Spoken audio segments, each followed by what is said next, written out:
আসসালামু আলাইকুম। আজকের রেসিপি পাঁচমিশালি মাছের চচ্চড়ি। তো চলুন শুরু করা যাক। প্রথমে আমি মাছগুলি ভালোভাবে ধুয়ে পরিষ্কার করে নিয়েছি। এখন আমি মাছগুলি কিছু মশলা মেখে নিব। তো প্রথমেই দিব আমি হাফ টিস্পুন হলুদ গুঁড়া, 1 টিস্পুন মরিচ গুঁড়া, 1 টিস্পুন ধনিয়ার গুঁড়া,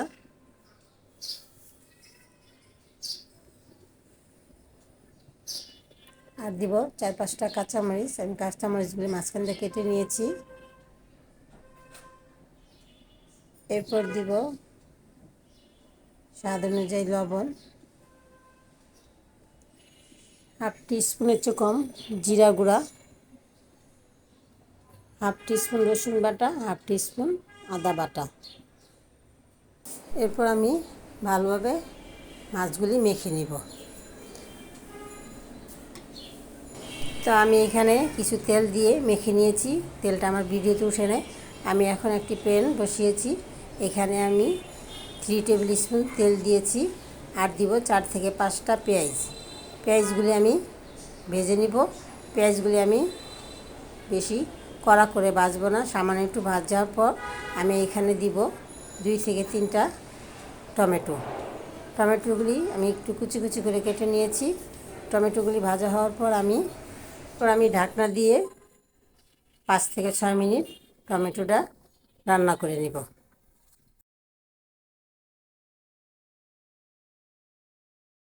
তো টমেটোটা প্রায় হয়ে এসেছে। আমি এখন যে মাছগুলি মেখে রেখেছিলাম সেই মাছগুলি দিয়ে দিব। মাছগুলি দিয়ে আমি আবারও ভালোভাবে টমেটোর সাথে মিশিয়ে ঢাকনা দিয়ে ঢেকে রান্না করব আরও 5 মিনিট।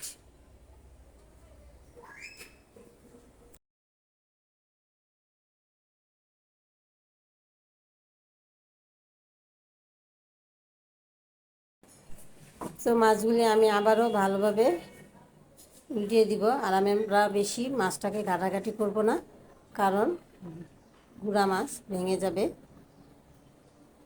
তো মাছগুলি আমি আবারও ঢাকনা দিয়ে আরও 5 মিনিট রান্না করব।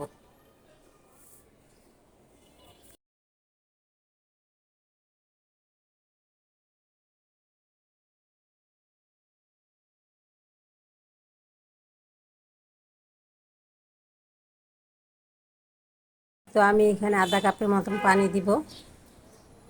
আমি যেই বাটিতে মাছটাকে মেখেছিলাম সেই বাটিটা ধুয়ে আমি আধা কাপের মতন পানি দিয়ে রান্নাটা আরও করে নিব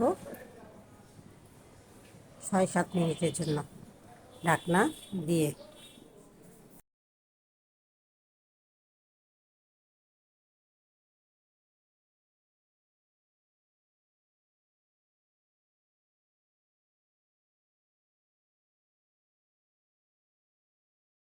তো আমার গুঁড়া মাছ রান্না প্রায় হয়ে এসেছে।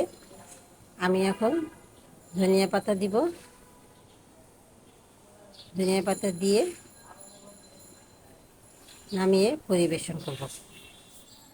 তো আমি ধনিয়া পাতা দিয়ে সামান্য একটু মিশিয়ে নিব। তো হয়ে গেল আমার পাঁচমিশালি মাছের চচ্চড়ি। যদি ভালো লেগে থাকে তাহলে ফেসবুকে ফলো, লাইক, শেয়ার আর ইউটিউবে সাবস্ক্রাইব। আল্লাহ হাফেজ।